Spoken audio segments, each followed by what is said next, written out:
Hello dear viewers, welcome back. आज की video में हम जो बात करने जा रहे हैं वो बहुत डीप एंड डिटेल में समझाया गया है। तो अगर आप इस वीडियो को पूरा देखेंगे तो सीरियसली आपको पूरी तरह से समझ में आएगा कि लॉ ऑफ अट्रैक्शन सच में क्या है, इसे कैसे यूज करना है। So the topic is what the law of attraction actually is and what it isn't.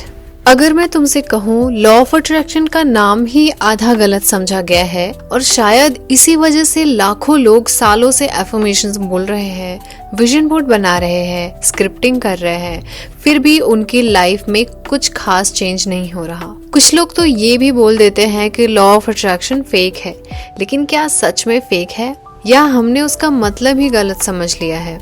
आज की वीडियो के बाद शायद तुम लॉ ऑफ अट्रैक्शन को पहली बार वैसे समझोगे जैसे इसे समझना चाहिए था। और मैं प्रॉमिस नहीं करूंगी कि इस वीडियो के बाद तुम्हारी लाइफ एक रात में बदल जाएगी, लेकिन इतना जरूर कह सकती हूँ, अगर तुमने इस कॉन्सेप्ट को जेन्युइनली समझ लिया तो तुम अपनी लाइफ को देखने का नजरिया ही बदल सकते हो। तो चलो शुरू करते हैं। सबसे पहले एक सवाल, मैं तुमसे एक सिंपल क्वेश्चन पूछना चाहती हूँ। अगर लॉ ऑफ अट्रैक्शन का मतलब सिर्फ जो सोचो वो मिल जाता है होता, तो दुनिया का सबसे सक्सेसफुल इंसान कौन होता?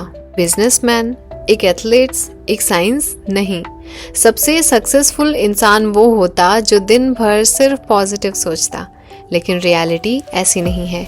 एक स्टूडेंट टॉपर बनना चाहता है, एक बिजनेसमैन प्रॉफिट चाहता है, एक पेशेंट हेल्दी होना चाहता है और एक अनएम्प्लॉयड इंसान जॉब चाहता है। सब लोग कुछ न कुछ चाहते हैं, लेकिन सिर्फ चाहने से सबको वो चीज मिलती नहीं। तो फिर मिसिंग पीस क्या है? इसी मिसिंग पीस को समझने के लिए हमें पहले एक मिथ तोड़ना होगा। अट्रैक्शन या डायरेक्शन। सब लोग लॉ ऑफ अट्रैक्शन में सिर्फ एक वर्ड देखते हैं, अट्रैक्शन, लेकिन असली वर्ड जिस पर ध्यान देना चाहिए वो तो डायरेक्शन है।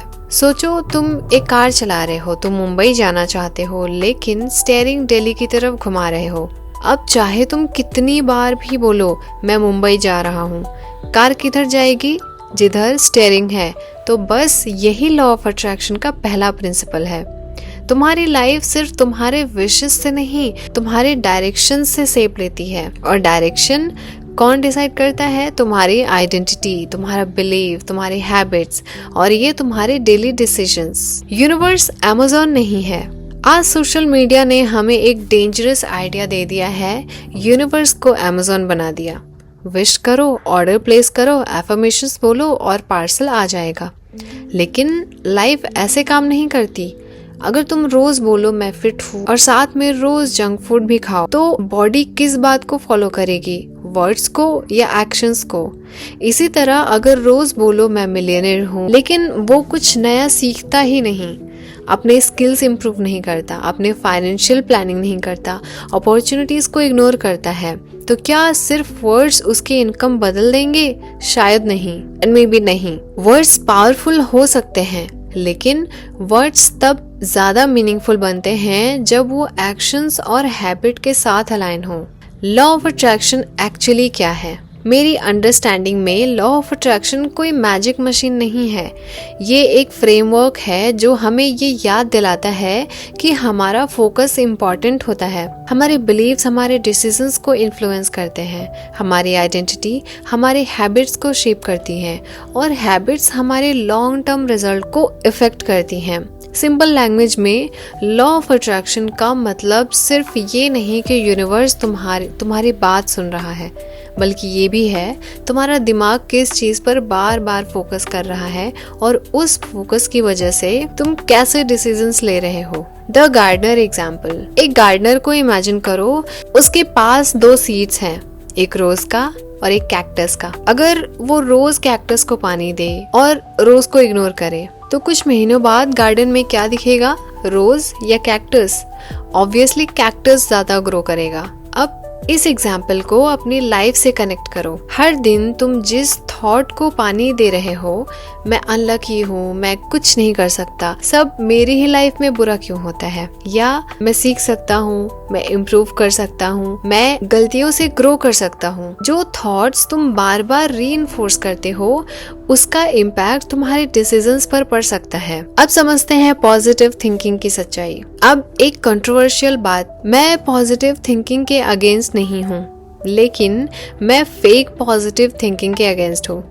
अगर तुम दुखी हो और सिर्फ इसलिए स्माइल नहीं कर रहे क्योंकि किसी ने बोला कि नेगेटिव मत सोचो, तो तुम इमोशन को सप्रेस कर रहे हो, उसे सॉल्व नहीं कर रहे। हेल्दी माइंडसेट का मतलब ये नहीं कि तुम कभी सैड ही नहीं होगे। हेल्दी माइंडसेट का मतलब ये है कि सैड होने के बाद भी धीरे धीरे वापस उठना, फेलियर के बाद भी एक और अटेम्प्ट लेना, डर के बावजूद एक्शंस लेना, ये रियल पॉजिटिविटी है। अब मैं आपको एक छोटा सा एक्सपेरिमेंट देती हूँ।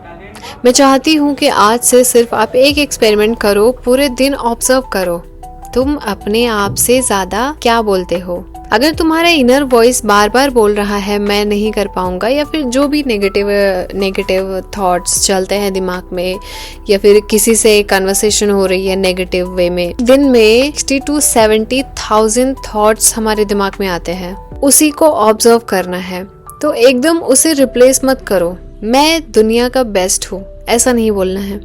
हो सकता है तुम्हारा ब्रेन उस बात को ना माने, उसकी जगह एक बैलेंस स्टेटमेंट यूज करो। मैं अभी परफेक्ट नहीं हूँ लेकिन मैं रोज इम्प्रूव कर सकता हूँ। ये स्टेटमेंट ज्यादा बिलीवेबल होता है, और जब ब्रेन बिलीव करता है तब उसके अकॉर्डिंग एक्शंस लेना भी आसान हो जाता है। आज के वीडियो से सिर्फ इतना याद रखना, लॉ ऑफ अट्रैक्शन का मतलब सिर्फ चीजों को अट्रैक्ट करना नहीं होता, ये उस इंसान को धीरे धीरे बदलने की जर्नी भी है जो उन अपॉर्चुनिटीज को पहचान सके, उनके लिए मेहनत करे और उन्हें संभाल सके।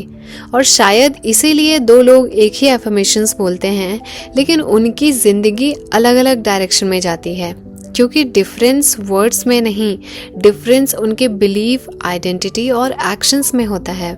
नेक्स्ट पार्ट में हम बात करेंगे, अगर थॉट्स ही सब कुछ नहीं है तो फिर बिलीफ, सबकॉन्शियस माइंड और आइडेंटिटी का क्या रोल है, और लोग सबसे बड़ी गलती कहाँ करते हैं। वही पार्ट होगा जहाँ तुम्हें लगेगा आज तक किसी ने इतनी सिंपल लैंग्वेज में ये एक्सप्लेन नहीं किया, एंड बहुत इंपॉर्टेंट है।